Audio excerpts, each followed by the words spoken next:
body changes so much after having a baby. Many women suffer with incontinence. What is it and why does it happen? Dr. Marjorie Dixon is here to explain. Thank you for talking to us about this. What is incontinence? It's the involuntary loss of urine. So you're not controlling it, and then you pee. And then you pee. And there are a variety of types of incontinence. Okay. There's the one that, you know, you're with your kids bouncing on a trampoline, and then it's like, oh.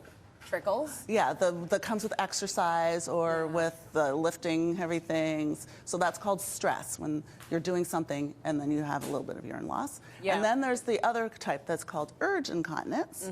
Urge is when all of a sudden you have the urgency. You wake up in the middle of the night and you're like, I gotta pee. And I have to go now. I have to go now, too bad the toilet's not right here. Yeah. Or you see your front door when you're coming from your car, you pull into the driveway, you're like, oh God, I gotta pee all of a sudden. That's urge incontinence. Sometimes there are mixed types. Yeah. And there's also overflow incontinence. So that's where your bladder doesn't empty regularly and it overfills because there's an obstruction. That's more common in men. Oh, okay. I have the urge one. I have none of them.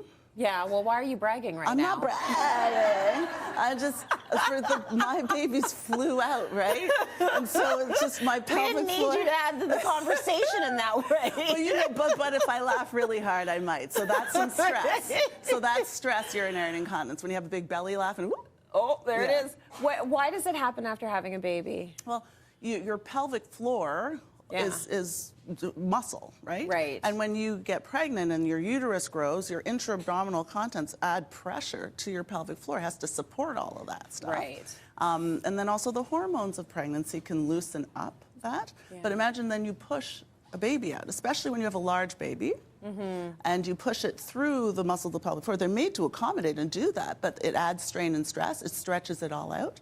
Sometimes there can be some nerve damage when you deliver a very large baby or just have a delivery of a baby that's large for you. Yeah. And the suspensory ligaments that suspend the bladder, that hold the bladder in place, sort of let loose too. And so that's why after having a baby, it's more common. How common is it? Very common. Actually, incontinence, you know, they range. They'll say it's from 25% of women up to 50% of women. Then after the age of 65, 75% of women. Oh, so most of us. Yeah, most of us eventually. Yeah, it's not quite death and taxes, but right. You're right. But incontinence is very common, and it's a little less stigmatized, I think, than it used to be. Like you see ads for urinary incontinence stuff on TV all the time. I buy leak-proof panties from NYX now. Yeah. Like I can have leak-proof thongs. So obviously, it's a lot more spoken about these days. It is very prevalent, and actually, there's one of the #1 reasons people actually go into nursing home in their older age. Oh, because of the continence issues. It just can no longer be managed. So it's important to understand what's happening and then what you can do about it. What's the big deal about having a leaky bladder? Like, does this lead to bad things? Well, it can lead to bad. The leaking urine is never fun. Okay. And some people find it embarrassing. It affects your daily life, your quality of daily living. Imagine thinking about, some people map out bathrooms where they are because they're like, I need to know where the bathroom is because I gotta go. But if you're heavier, obesity is one of the risks. If you're a smoker, that's a risk of it. If you've had a baby, multiple vaginal deliveries, if you had a large baby, if you had an episiotomy, if you had a tear, you talked about first, second, third degree, fourth degree tears, if you had those in delivery, that's one of the risk factors. What do you do about it? Yeah, how do we treat it? We've done it before. We've talked about Kegels. You know, you have your elevator on the basement floor. You lift it up, up, up. You squeeze, and then you let it down again. Are you doing it? I was just doing it right now. Me too. You can tell in my face. So that's tried, tested, true. There are pessaries. Sometimes to change the angle of the urethra, you put pessaries, vaginal pessaries where there can be physiotherapy, bladder training, habits changing, not drinking caffeine, not drinking right before you go to bed, stop drinking at 7 o'clock. Yeah. There are a lot of ways that you can train. It's usually a combination of those things, and if those fail, surgery.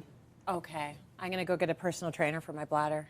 You don't need one. I know, Just I know. squeeze. It's good information, Doc. Thank you. Okay, you're welcome. We all know that it's essential for women to keep their pelvic floor healthy and to keep strengthening them on a regular basis, especially after pregnancy and childbirth. Well, what if I told you there was a whole new non-invasive and dignified way to do this? We sent Vivian Kay to experience a Kegel throne, a Euro spot, firsthand. Take a look. When I say Kegels, you're doing it. You're doing it, right? I'm doing it right now. Well, I'm about to do 11,000 Kegels in 28 minutes. I know, unbelievable. Well, let me show you how. You're doing great.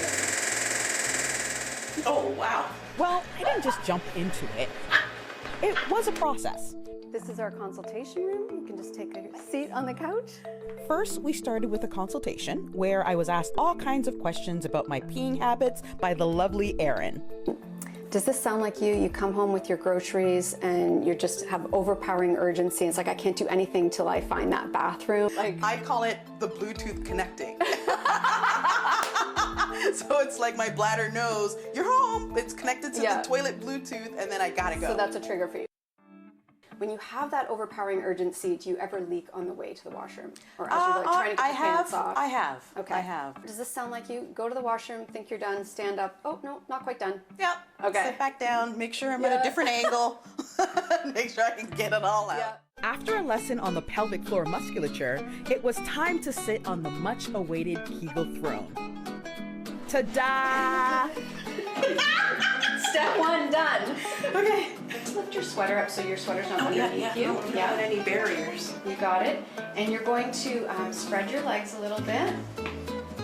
Yeah. Okay. And next we're going to do a little lift and spread of our bum. So we want to get, I'm trademarking lift and spread. We want to get our bum out of the way so that we can get our perineum down on the chair. And then just rest your hands, Vivian, on your knees. That's fine.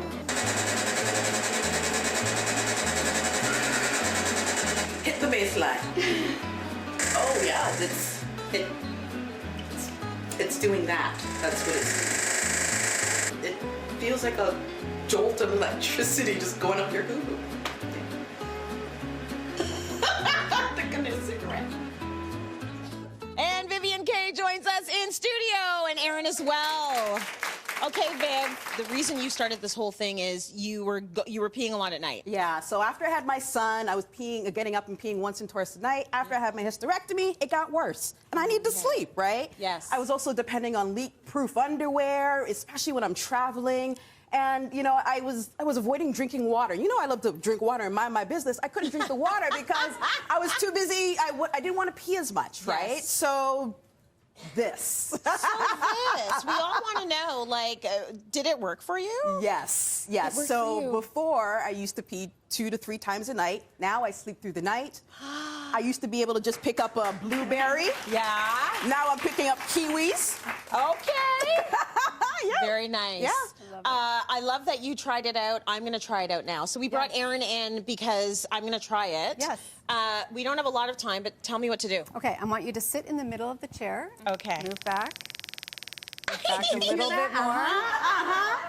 Tee-hee-hee. Move back a little tiny bit more. Oh, Okay. yeah. How does it feel? A little bit more. Okay. How does it feel? Well, it's not like I just didn't know what to expect. So it's like it's stimulating your pelvic floor muscles. That. And so what's happening is it's strengthening the muscle that's been damaged for whatever reason. Yeah. And at the same time, it's creating a neuromuscular connection, kind of a reboot between your brain, your bladder, and your pelvic floor. My so that face those is things like are this because I talking. don't know what to do about this feeling. It's not terrible. It's not It's a bad not feeling. bad, No. but it's almost like it's being vigorously massaged. So you feel it. Is this covered by OHIP, by the way, for So- those of us in this province, in Ontario? Not by OHIP, but partially covered by your benefits, so physiotherapy benefits. Because try and get it right. Oh, that's really... That's the spot? That's the spot. Yeah. Okay, so how long would you... So how many sessions would you do? We'd see you 6 times, so twice a week over 3 weeks. And then on top of that, we're going to do everything Dr. Dixon said. We're going to talk about your lifestyle, your behavior, your, you know, what you're consuming to also try and make those changes too. Erin, thank you so much for this. Viv, you like to